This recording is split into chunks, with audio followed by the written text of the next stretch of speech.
Horizon, la voix du Zio.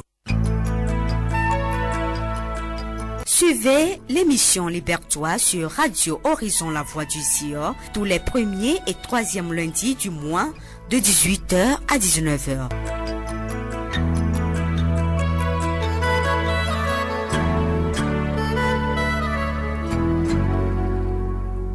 Rediffusion vendredi de 20h à 21h.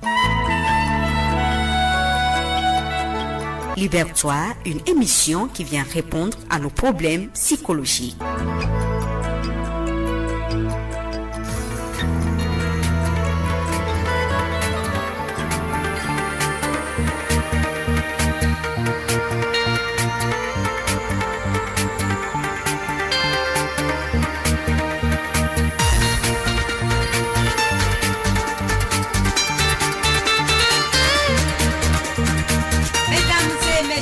Bonsoir et merci d'avoir choisi l'émission Libertois pour vous informer des réalités sur votre santé.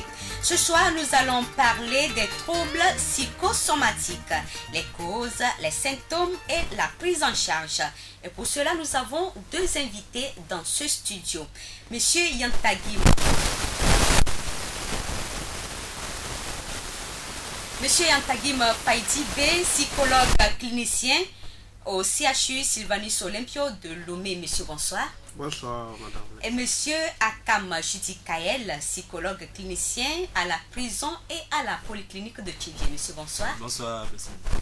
Alors, sans plus tarder, les auditeurs et moi, nous voulons savoir de quoi il s'agit exactement dans ce sujet, dans ce thème. Ce thème dont nous allons parler est les troubles psychosomatiques.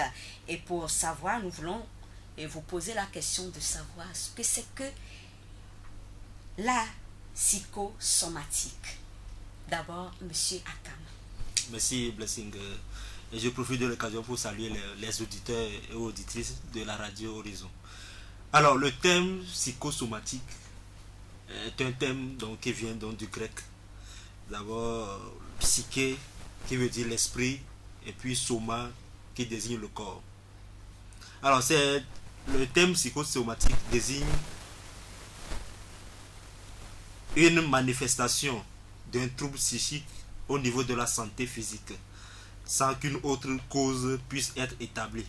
Et plus généralement, ce thème désigne tout ce qui concerne les effets de l'esprit sur le corps humain, ou même animal. Il est ainsi question donc de somatisation pour désigner par exemple le processus par lequel un désordre psychique se manifeste sous la forme d'un trouble organique. Donc dans son sens plus strict, c'est l'étude du processus qui part du psychique pour arriver au somatique. Et donc en gros, lorsqu'on parle donc de la psychosomatique, on doit porter donc le regard sur des maladies organiques dont l'origine est psychologique. D'une manière générale, la psychosomatique peut être définie comme l'interaction et l'esprit. Voilà, merci. C'est tout. Merci beaucoup. Nous allons aller vers monsieur Yantagim maintenant. Expliquez-nous ce que c'est que la psychosomatique. La psychosomatique, bien comme somatique, il y a dedans le psychisme qui est la psycho, le psyché, et puis il y a le somatique, le soma qui est donc le corps. Donc c'est l'union du corps et de l'esprit, ou bien la manifestation d'un désordre au niveau de l'esprit et qui touche essentiellement le corps. Bien, on peut dire que c'est la sous-discipline ou bien la branche de la psychologie qui se spécialise, c'est-à-dire qui a pour objectif de s'occuper des désordres au niveau physique et ayant un déterminant psychique. Donc leur étude, leur traitement, leur description et autres. D'accord. Merci beaucoup. Maintenant, définissez-nous les troubles psychosomatiques, puisque c'est le thème. Troubles psychosomatiques, qu'est-ce que ça veut dire? Bon, Monsieur Akam, d'accord. Alors, donc, tel que nous venons donc de définir d'abord la psychosomatique, donc le trouble, c'est seulement donc ces affections-là qui sont essentiellement psychologiques, dont la cause est psychologique et qui se manifestent sous forme somatique. Donc, on a une maladie sur le corps, on a une maladie qui est visible, qui est palpable, mais l'origine, la cause même est psychologique.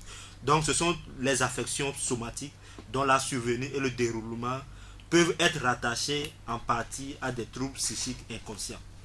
Donc en gros, les troubles psychosomatiques sont des troubles psychologiques se manifestant comme des maladies somatiques et donc dont le déterminisme principal est purement psychologique. Donc ils sont caractérisés, ces troubles, par l'absence ou non donc de réaction physique aux tests de diagnostic et par la persistance des symptômes pendant plusieurs mois. Donc le patient se plaint d'un problème malgré l'absence de preuves diagnostiques par exemple. Et il n'y a aucun cas de mensonge ou simulation. Donc ce ne sont pas des simulations, ce ne sont pas des mensonges, mais ce sont les lésions peuvent exister bien et belles, mais l'origine de la maladie c'est purement psychologique. Merci. Monsieur Yantagui. Ok. Bien, quand on parle de troubles psychosomatiques, comme mon collègue vient de détailler, il s'agit des maladies physiques ayant comme premier déterminant un élément psychique. Bien, il s'agit encore des maladies physiques, un problème du corps, et puis le déterminant étant donc psychologique ou psychique. Ce qui est encore intéressant à noter, c'est que la lésion est objectivable du point de vue anatomo-clinique. C'est-à-dire, quand on passe à des examens, la personne se plaint, on passe à des examens médicaux, le bilan, l'analyse révèle vraiment un problème au niveau organique. Mais sans pour autant montrer une cause organique. Mais la cause remonte, s'il faut fouiller la cause, on s'assure que c'est un élément psychique qui serait à la base. Donc, du coup, les troubles psychosomatiques, ce sont des désordres au niveau du corps. C'est que c'est l'esprit qui attaque le corps. Un problème de l'esprit et qui se manifeste, qui désorganise le corps. Et la souffrance est là, le sujet se plaint. Voilà. Et si nous voulons mieux comprendre, est-ce que vous pouvez nous donner un petit exemple? Oui, un petit exemple. Un cas clinique, par exemple, ou bien un exemple. Oui. Bon, par exemple, une dame, ou bien un monsieur, par malheur, qui avait perdu sa femme. Et puis, le problème, c'est la perte d'un être cher. Voilà, c'est un problème de l'esprit. Son corps n'est pas touché en ce moment. Mais au fur et à mesure que le temps passe, quelques mois par la suite, elle a développé l'ulcère gastro-duodénal. C'est-à-dire que les analyses ont objectivé qu'il y a eu des performations, des lésions au niveau gastrique, au niveau de l'estomac et au niveau de l'intestin. Mais il n'y a pas une cause, les examens n'ont pas montré une cause au niveau bactériologique, par exemple, une cause infectieuse. Mais comme on a éliminé la cause infectieuse et l'anamnèse ayant montré que il y a eu une perte antérieure par rapport à un être cher, cela montre que la cause la plus objectivable serait psychique. Donc l'esprit attaque le corps. Voilà, les troubles psychosomatiques. C'est plus clair. Merci beaucoup. Et nous allons parler maintenant de la classification des troubles psychosomatiques. Et Monsieur Akam. Alors bon, on a essayé donc il y a une classification de tous les troubles psychosomatiques selon les spécialités médicales. C'est-à-dire dans tous les services donc, médicaux, il y a au moins un de ces troubles. Alors lorsque nous prenons par exemple la cardiologie, en cardiologie, le trouble le plus courant qu'on rencontre là-bas c'est l'hypertension. Et ce n'est pas tous les types d'hypertension, il faut le préciser ici. Ce sont les hypertensions purement psychosomatiques parce qu'il y a des hypertendus lorsqu'on fouille un peu l'histoire familiale, là, on peut dégager une cause héréditaire par exemple. On ne parle pas de ça. Donc il y a l'hypertension purement psychosomatique en cardiologie. Et en pneumologie, par exemple, nous avons l'asthme. En neurologie, le trouble le plus fréquent là-bas, ce sont certaines formes de zona qu'on rencontre. En gastro-entérologie, là-bas au niveau digestif, il y a un véritable lien entre l'apparition ou l'expression de certains symptômes psychosomatiques et des troubles fonctionnels. Lorsqu'on parle par exemple donc de syndrome de l'intestin irritable, lorsqu'on parle par exemple donc de dyspepsie fonctionnelle, donc ce sont là des troubles psychosomatiques qu'on rencontre dans ces spécialités-là. Alors en gynécologie, ces troubles psychosomatiques les plus fréquents concernent le syndrome prémenstruel. Nous avons également les algies pelviennes idiopathiques, la vulvodynie et la dyspareunie, la ménorrhée et la dysménorrhée, ainsi que des troubles de sexualité. Ils sont essentiellement dans cette spécialité-là. En neuronéphrologie, les cystalgies sont au premier plan, ainsi que le syndrome de la vessie douloureuse ou de la cystite interstitielle, et donc qui sont à l'origine donc de la cystalgie et d'impériosité mictionnelle. Alors en endocrinologie, nous avons là-bas une sécrétion donc énorme donc de FSH, de l'hormone FSH dû au stress, et qui provoque donc des troubles qu'on appelle donc les troubles d'origine hypothalamique, dont la principale cause est le stress, comme je viens de le dire. Alors en dermatologie, le stress par l'intermédiaire de l'action des catécholamines induit une hypersudation et une horripilation excessive, donc qui peut causer par exemple des troubles comme des eczémas en dermatologie. En ORL, on peut relever différents troubles ou pathologies psychosomatiques telles que la stomatodynie d'évolution souvent chronique et qui est présentée comme symptomatologie des sensations des brûlures endobuccales. Donc là, il y a des lésions objectivables bilatérales et prédominantes sur la langue, ce qu'on appelle la glossodynie. Et en psychiatrie, enfin, là-bas, de nombreuses pathologies psychosomatiques peuvent se manifester chez des patients atteints de pathologies psychotiques ou névrotiques. Et là, notamment chez les patients souffrant d'un syndrome anxio-dépressif, l'attaque de panique, par exemple, survenant sur ce terrain, occasionne une sensation de dyspnée avec suffocation. Donc en psychiatrie, quelqu'un qui souffre de la dépression, par exemple, on y voit associer la dyspnée dont l'origine est purement psychologique. Donc voilà en gros les classifications qu'on a essayé d'établir par rapport à les différentes spécialités médicales. C'est grand. Monsieur Yantagim, vous avez quelque chose à ajouter? Oui, effectivement, quelque chose seulement à ajouter. Sinon, tout a été bien détaillé, quoi. Bien, donc, il a parlé en cardiologie de l'hypertension. Donc, souvent on parle de l'hypertension essentiellement anxiogène. L'hypertension anxiogène. Donc, il n'y a pas une cause organique, mais la cause, c'est l'anxiété. Bien, en oncologie aussi, il y a actuellement le cancer qui frappe Dieu. Donc en oncologie, il y a le cancer aussi qui peut être évoqué comme trouble psychosomatique. D'accord, voilà, c'est ce que je peux apporter encore en termes d'ajout, quoi. Et ça nous amène à s'inquiéter. On se pose la question, peut-être si je me mets à la place des auditeurs, on va se demander quelles sont les causes de ces troubles psychosomatiques. Et là, nous allons entamer en même temps les causes pour que nous ne laissons pas les auditeurs en doute. D'accord. Voilà, monsieur Yantagui. Avec plaisir. Bien, s'agissant des causes des troubles psychosomatiques, il faut dire qu'il y a plusieurs causes. Donc, la première cause, c'est le stress. Donc, lorsqu'on est confronté régulièrement à des événements stressants, le stress va passer par quoi? Le stress va donner le copine. Quand je dis copine, peut-être les gens ne vont pas comprendre.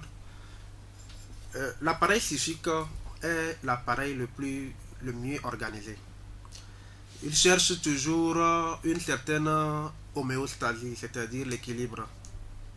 lorsque l'individu est confronté souvent à des événements stressants, la recherche de l'équilibre là amène l'organisme à sécréter des hormones, par exemple, comme ces hormones, pour faire quoi? Pour amener le sujet à affronter l'événement stressant.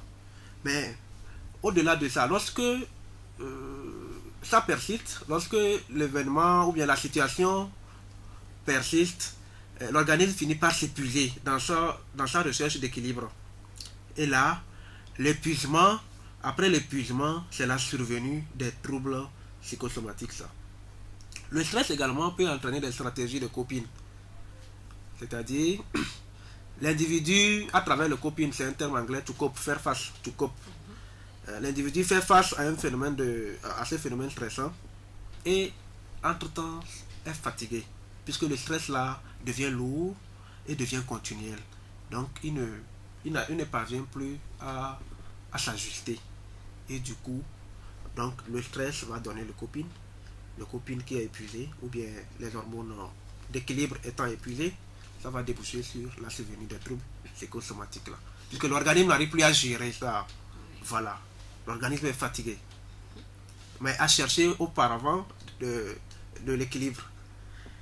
Bien, le deuxième facteur, ça c'est la terminologie des anglo-saxons.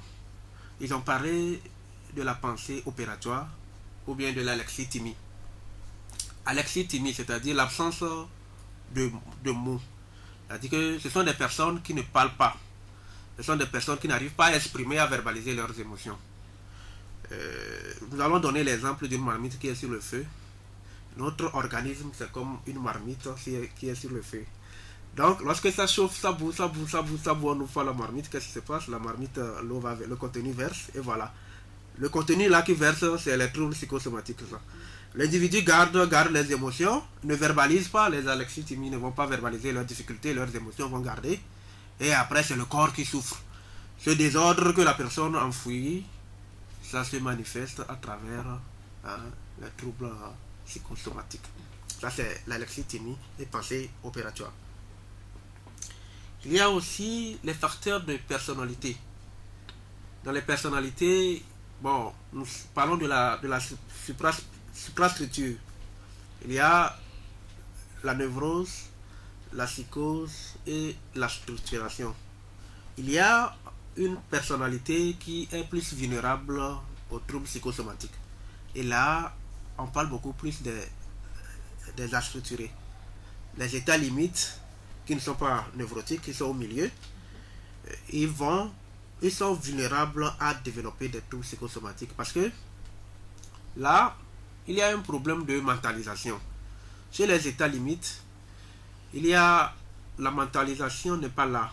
Le cerveau fonctionne comme pour les enfants. Quand on laisse un bébé dans la salle, et on fait du bruit, on produit un grand bruit, le bébé réagit à travers le corps, il fait une décharge, il fait un mouvement de peur. Donc, le bébé n'a pas cette capacité. Les états limites sont comme des bébés qui n'ont pas une capacité de mentaliser les difficultés, de considérer que tel événement est causé par quoi, comment je vais faire pour... Donc, par ce défaut de mentalisation, le corps se met en activité et exprime ces désordres-là. Donc, c'est un défaut de mentalisation si on va raisonner en termes de structure de personnalité. Donc, c'est les astructurés ou bien les états limites qui sont beaucoup plus vulnérables à développer les troubles psychosomatiques. Si on se met sur le plan psychanalytique freudien, on va voir le positionnement du moi. Il y a le moi, le ça, le surmoi. Mais chez les personnes qui peuvent faire à tout moment les troubles psychosomatiques, il y a un moi paresseux. Leur moi est totalement paresseux. Paresseux parce que normalement le moi doit pouvoir affronter les difficultés, les gérer, essayer de s'équilibrer. Mais le moi étant paresseux, n'arrive pas à gérer les problèmes et du coup c'est le corps qui manifeste tout. Normalement, c'est le moi qui doit prendre voilà, la tâche, faire ça, organiser les choses, faire face à des difficultés. Mais il ne fait pas. Il laisse, étant paresseux, le corps prend la charge et exprime les problèmes et gère. Bien, la dernière plutôt, la dernière cause, c'est beaucoup plus lié à nous les Africains, les Noirs. À travers quoi? À travers nos rituels de bain. Nos rituels de bain dans l'enfance, il y a quoi? Quand on donne un enfant en Afrique, surtout chez nous, on utilise l'eau chaude, il faut tirer, la tante vient du village, on tire l'enfant crie, on travaille bien son corps, on travaille bien le corps. Quand le corps est bien travaillé, quand on grandit, on a un problème, c'est le corps là qui va exprimer les problèmes et non nous-mêmes, notre psyché. Donc, c'est ça qui fait que souvent, les Africains expriment essentiellement leur dépression à travers des algies. Quelqu'un qui a perdu son boulot va vous dire qu'il a mal à la tête, il a des lombalgies, il a mal ici, il a mal ici. Parce que on a travaillé notre corps dans l'enfance et nos difficultés quand on est en problème, c'est le corps qui souffre. Et voilà le soma, la part du corps dans la survenue de ces troubles psychosomatiques. Et puis, les guérisseurs traditionnels, ils ont su le secret. Et aujourd'hui, des fois quand on va vers eux, qu'est-ce qui se passe? Ils travaillent, ils ont connu le secret et c'est à travers ça qu'ils nous traitent. Vous allez aller chez les guérisseurs, ils vont vous dire de danser. Vous allez danser. On va vous mettre des feuilles sur le corps. On va travailler le corps. Ils font semblant, ils travaillent ce corps. L'Africain, c'est le corps qu'on attaque. Mais ils ne font... Bon, je ne dis pas qu'ils ne font rien, en fait. Mais, sensiblement, on voit que c'est le corps là qui est touché. On essaie de faire quelque chose et on met en tête que voilà, on est guéri. Et ça marche. Ils ont su le secret que, voilà, nous sommes très sensibles à notre corps. Et ça, c'est à travers les rituels de bain. En Europe, par exemple, quand les personnes sont déprimées, ce n'est pas le corps, ce n'est pas les douleurs. Non. Mais ils vont passer à l'acte, faire ça, ne pas manger. Mais nous, on mange bien. On nous demande ça va, on dit ça va. Mais c'est qu'on a mal à la tête. Voilà, à peu près balayer les causes ou bien les facteurs étiologiques pouvant expliquer les troubles psychosomatiques. Merci beaucoup. Et j'ai eu à retenir quelque chose qui me pousse à poser cette question. Vous avez parlé des personnes qui n'extériorisent pas leurs sentiments et qui gardent toujours, même si ça leur dérange, ça leur fait mal, ils préfèrent garder et ils finissent par avoir des troubles psychosomatiques. Bon, est-ce que ça veut dire que si vous avez un problème et vous ne vous entendez pas avec quelqu'un ou bien vous avez un souci, est-ce que ça veut dire qu'il faut extérioriser à chaque fois ou bien comment est-ce qu'il faut se tenir à ce moment? Bon, je sais qu'on va en venir, mais une petite parenthèse là-dessus. Ce qui est intéressant, c'est que chacun puisse verbaliser ce qui est enfoui. Ce qui est intéressant, ce qui est bien, c'est qu'il faut verbaliser. Quand vous voyez deux enfants, par exemple, je donne un exemple concret. Quand vous voyez deux enfants se bagarrer, pleurer, se frapper, on appelle ces deux enfants, on dit voilà, racontez-nous ce qui vient de se passer. Il se met à parler, à raconter, j'ai fait ça en pleurant. Vous allez constater qu'à la fin, il est dégagé un peu. Donc en exprimant notre organisme à l'intérieur, c'est comme la marmite, je dis souvent la sauce. Et donc, le fait d'ouvrir entre temps la marmite et de refermer, c'est le fait de parler des difficultés que nous avons. Et puis après, on referme, on garde un peu. Quand ça chauffe un peu, on ouvre pour ne pas après décompenser. Puisque c'est là la psychosomatique.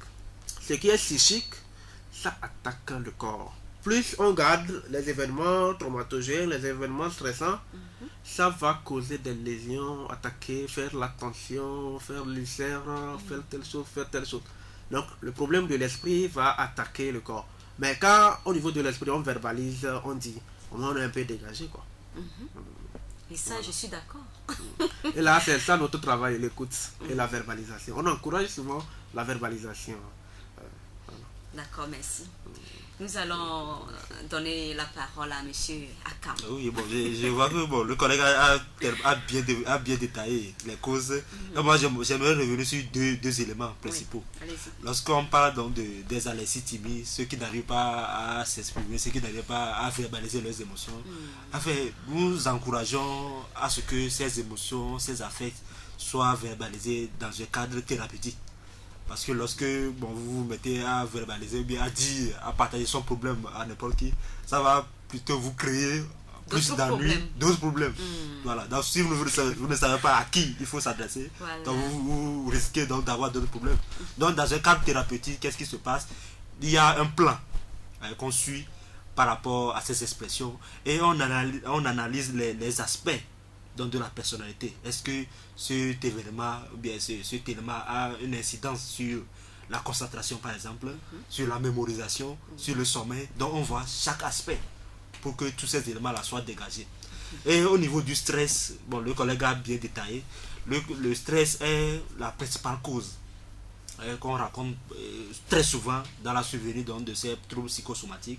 Et je donne un exemple très simple. Lorsqu'on parle de stress, lorsqu'on parle, donc, on prend quelqu'un qui est très nerveux, naturellement, cette personne souffre de ce que nous appelons l'ulcère gastro-duodénal. Parce que ça, les médecins même le reconnaissent. À l'hôpital, on dit il ne faut pas être trop nerveux lorsque le problème arrive. Il faut savoir gérer ça. Sinon, principalement, l'ulcère, à l'heure actuelle, lorsqu'on fait les analyses, lorsqu'on fait les bilans, lorsqu'on fait les recherches, c'est causé principalement par le stress. Le stress mal géré. Lorsqu'on parle de stress même, le stress même en elle-même n'est pas une pathologie. Parce qu'il y a des degrés du stress. Lorsque le degré 1, le degré 2, lorsqu'on n'arrive pas à rentrer en équilibre avec l'événement, la situation et avec ta personnalité, c'est sûrement que ça pose problème. Mais le stress normal même, c'est cette réaction naturelle que nous avons face à une situation inattendue dont le corps, l'organisme réagit pour qu'il y ait équilibre. Donc lorsque cet équilibre n'y est pas, donc on doit sentir les signes de l'insomnie par exemple, de manque d'appétit dans nos récits. Donc là on doit savoir qu'il y a un problème. Donc voilà les deux éléments sur lesquels je vais revenir. Merci beaucoup. Avant de continuer, nous allons laisser la possibilité aux auditeurs de nous appeler sur nos numéros. Le 23 35 41 44, le 91 24 24 65 et le 98 60 98 62. Les auditeurs peuvent nous appeler dès à présent pour poser leurs questions ou bien pour, s'ils n'ont pas bien compris, ils peuvent demander à ce qu'on réexplique puisque vous êtes là, M. Yantagim, M. Akam. Alors, s'ils veulent poser des questions, ils peuvent nous appeler sur les numéros le 23 35 41 44, le 91 24 24 65 et le 98 60 98 62. Nous continuons, M. Yantagim et M. Akam. Et je voulais savoir si on peut faire une différence entre les causes liées aux troubles psychosomatiques et les vraies causes de certains facteurs. Par exemple, les causes liées au stress, les vraies causes du stress et les causes liées aux troubles psychosomatiques. La différence, est-ce qu'on peut faire une différence? Est-ce que si on a l'ulcère par exemple, est-ce qu'on peut savoir en même temps que c'est dû aux troubles psychosomatiques ou bien c'est causé par le manque de temps, ceux qui ne mangent pas à temps et autres, est-ce que c'est ça? Je ne sais pas si je me fais comprendre. C'est que vous voudrez comprendre si l'ulcère peut être causé essentiellement par le stress ou bien par une cause organique. Oui. La différence, est-ce qu'on peut savoir que telle maladie est causée par les troubles psychosomatiques ou bien telle maladie est causée par l'origine? Peut-être aussi une personne qui souffre des maux de tête, peut-être que c'est les maux de tête originaires ou bien c'est les maux de tête liés à un trouble psychosomatique. Est-ce qu'on peut faire cette différence-là? Bon, en fait, on va partir du principe selon lequel une maladie, le trouble psychosomatique est essentiellement comme une maladie comme les autres. Mais le stress en soi n'est pas pathologique, comme on l'a dit. Le stress, c'est normal. Le stress est normal. Mais lorsque le stress là dépasse un certain, devient exagéré, là c'est un stress qui est pathologique, de manière à causer un problème. Bon, pour savoir la cause, il faut dégager seulement l'organicité. Il faut faire un bilan pour voir. Est-ce qu'il n'y a pas quelque chose qui est caché là? Par exemple, vous avez parlé des maux de tête. Oui. On parle des céphalées psychogènes, par exemple. Les céphalées psychogènes. Maux de tête d'origine psychique. On va faire la GE pour éliminer, il n'y a pas la GE, n'objective pas, voilà, le plasmodium, tout ça là. Mais le problème est là, il fait mal. Le patient exprime toujours. Donc, lorsqu'on écarte l'organicité, on fait l'analyse et ça ne montre rien. Et dans l'entretien, il y a un événement psychique qu'on a pu mettre la main là-dessus. Voilà, donc on va classer ça dans trouble psychosomatique. Mais si le bilan, ça dépend de l'organicité. Si le bilan objectif, par exemple, qu'il y a les plasmodiums, voilà, il y a le palud, voilà, là ce n'est pas psychogène. Ce n'est pas trouble psychosomatique, là d'accord. Okay. Là c'est le médecin, là il prescrit molécule et puis ça marche quoi. Okay. Alors pour cette question, bon, il y a deux éléments qui nous servent à répondre à la question. D'abord, lorsque vous voulez savoir comment est-ce qu'on peut faire la distinction entre un trouble organique et un trouble psychosomatique. Voilà. D'abord, la première des choses, comme le confrère vient de le dire, ce sont des analyses.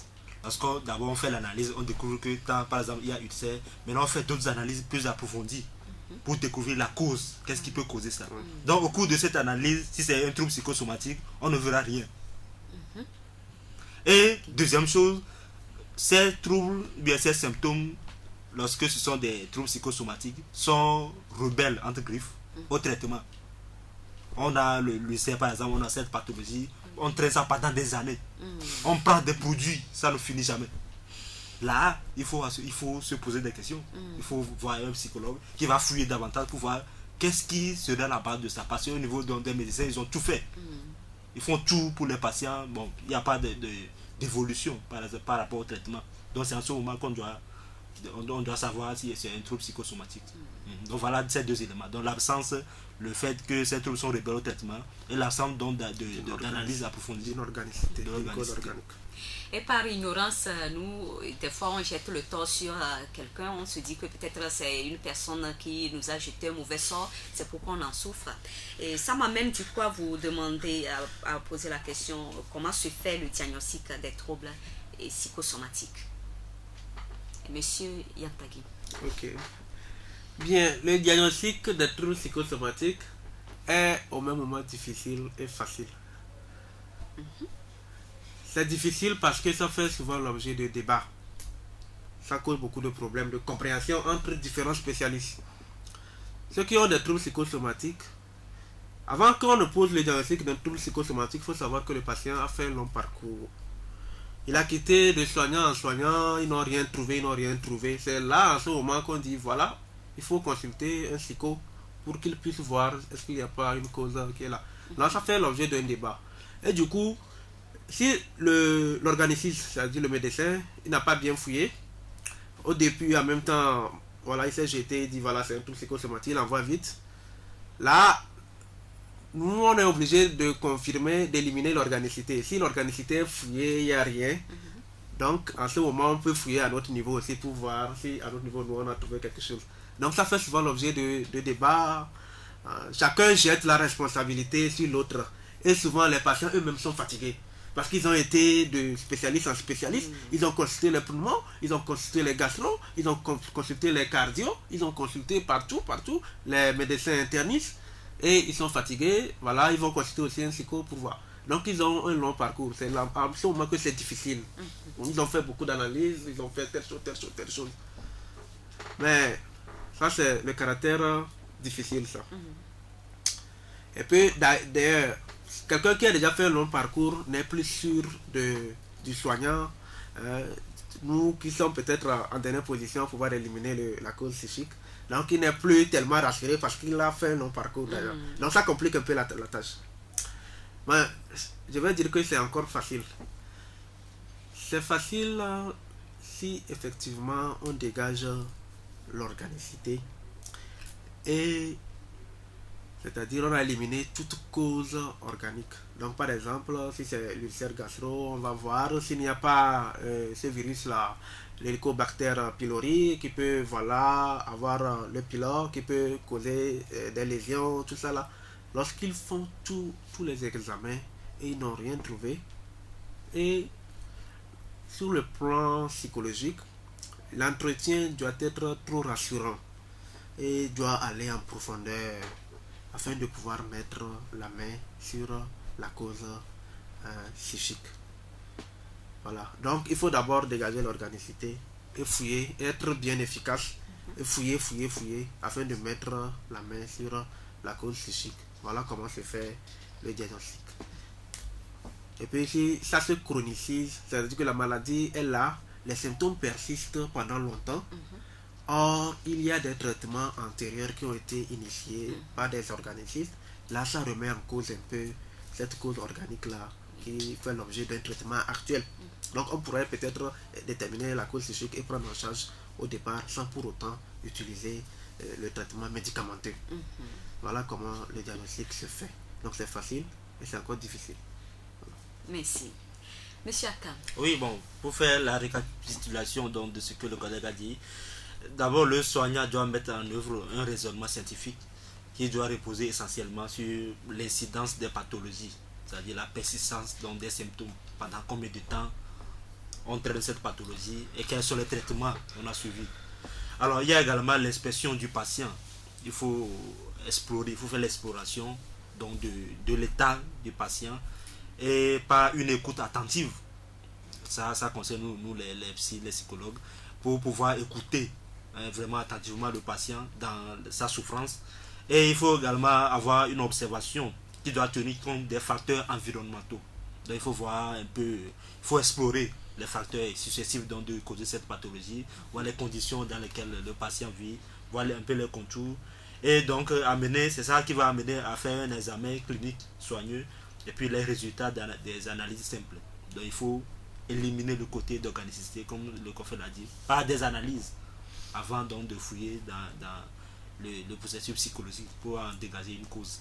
Donc c'est en ça, c'est un peu difficile le diagnostic. Parce que la plupart du temps, comme on l'a dit, donc ce sont l'itinéraire thérapeutique est très long. On passe de soignant en soignant et finalement le patient est fatigué donc de venir à l'hôpital. Donc c'est en cela c'est un peu difficile.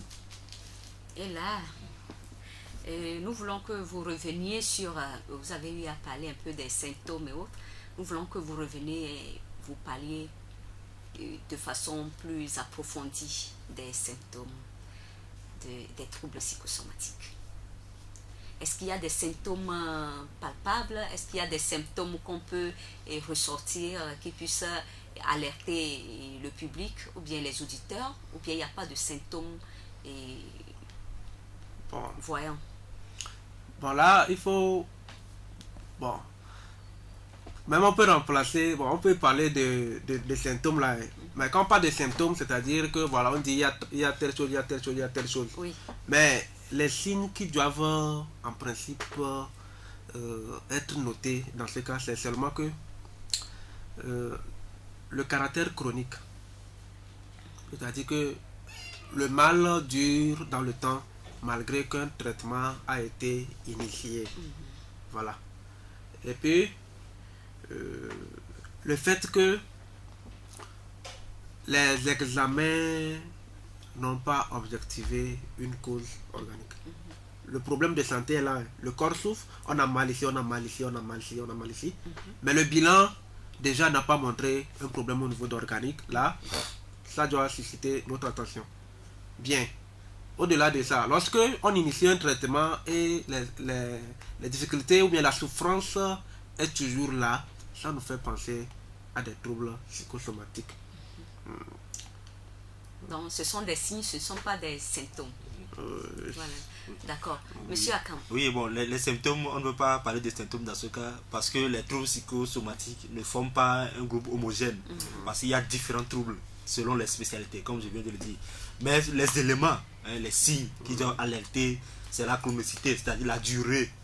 Donc, on souffre de cette pathologie jusqu'à telle durée, jusqu'à quand. Malgré les traitements qu'on a initiés, il n'y a pas d'évolution.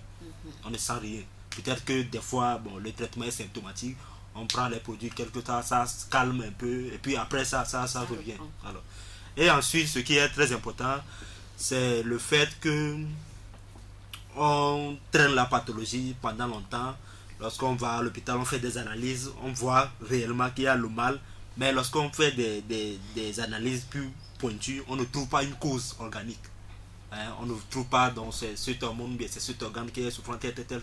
Donc, il y a un flou qui tourne autour de la chose. C'est ça qui doit alerter à voir un psychologue pour la prise en charge. Donc, ça doit refléter, on doit penser en même temps à des troubles psychosomatiques. Et là, s'il faut aller vers un psychologue pour la prise en charge, nous devons savoir comment se fait cette prise en charge. Et là, nous laissons la question à monsieur Yantagim. Okay. Comment se fait la prise en charge? Voilà. Donc, tout problème de santé a une solution. La prise en charge, là, va commencer par une bonne collaboration entre médecins et psychologues. Ils doivent parler le même langage.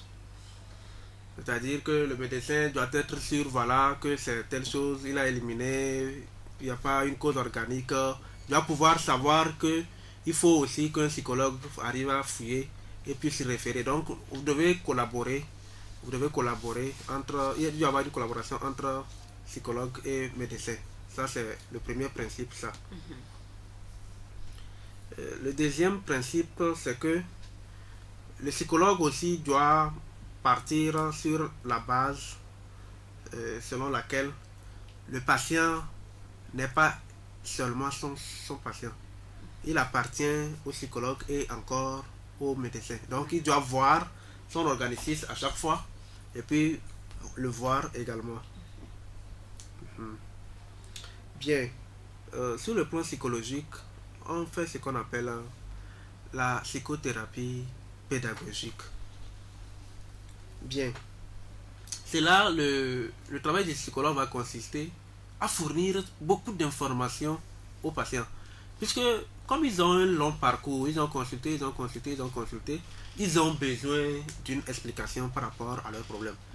La physiopathologie, qu'est-ce qui peut causer ça, c'est là le rôle du psychologue. Il doit pouvoir expliquer la survenue, telle situation amène à telle chose, voilà l'esprit à travers le psychisme, à travers ça, cet événement a causé telle chose, voilà aujourd'hui pourquoi ce corps ou bien cet organe est attaqué à ce niveau.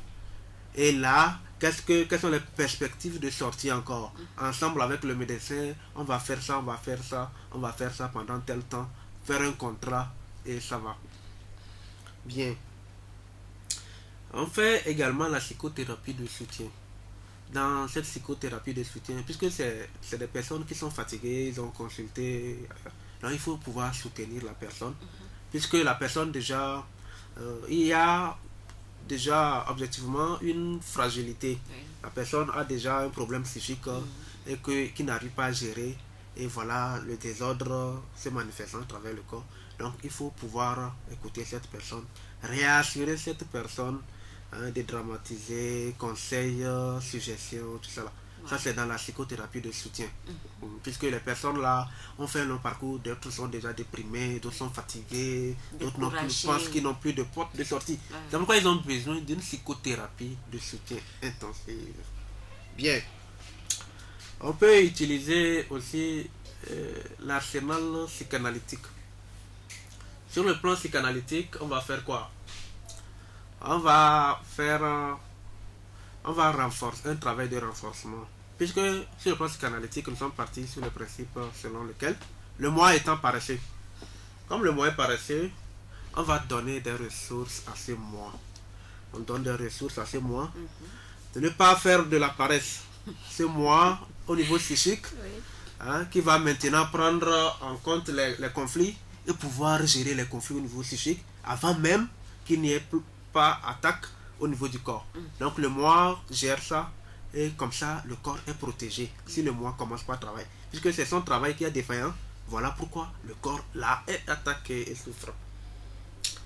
Bien, en dernière position, on va faire un travail de stimulation. C'est-à-dire qu'on va stimuler chez cette personne les possibilités de mentalisation, puisque nous sommes partis également sur la base des défauts de mentalisation, comme par exemple chez les structurés, les états limites, où ils n'arrivent pas à mentaliser les problèmes, ils n'arrivent pas à mentaliser, donc on va stimuler la mentalisation pour amener cette personne qui est souvent en face d'un événement stressant ou bien un événement anxiogène par exemple, de pouvoir mentaliser et comprendre que c'est naturel, on doit l'affronter, tel problème est là, il faut faire ça, c'est avec telle porte de sortie. C'est parce qu'il n'y a pas possibilité de mentalisation que ils pensent que le corps a pu peut-être somatiser. Voilà.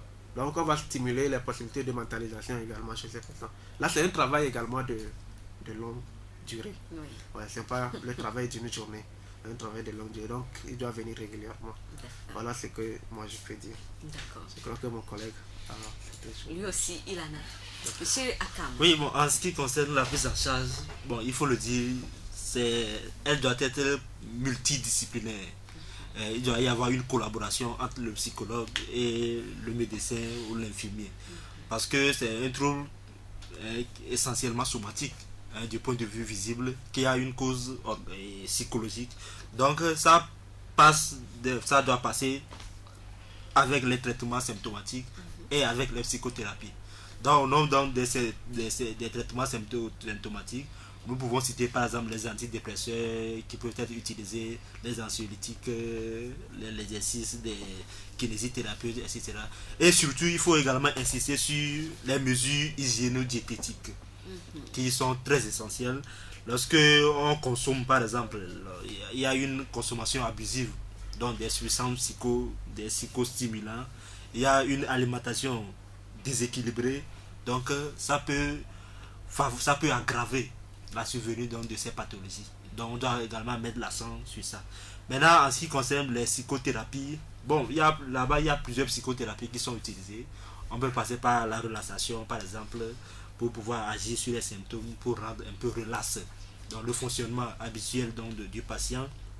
On peut utiliser les thérapies cognitives, comme le collègue l'a dit, afin donc de rendre la personne à prendre conscience donc, de son trouble, à dédramatiser surtout cette situation. Parce que dans ton intervention tout à l'heure, bon, tu avais dit que des fois, lorsque on va à l'hôpital, on souffre d'une pathologie, on fait des analyses, on ne trouve rien. Oui. On pense également au côté mystique. Voilà.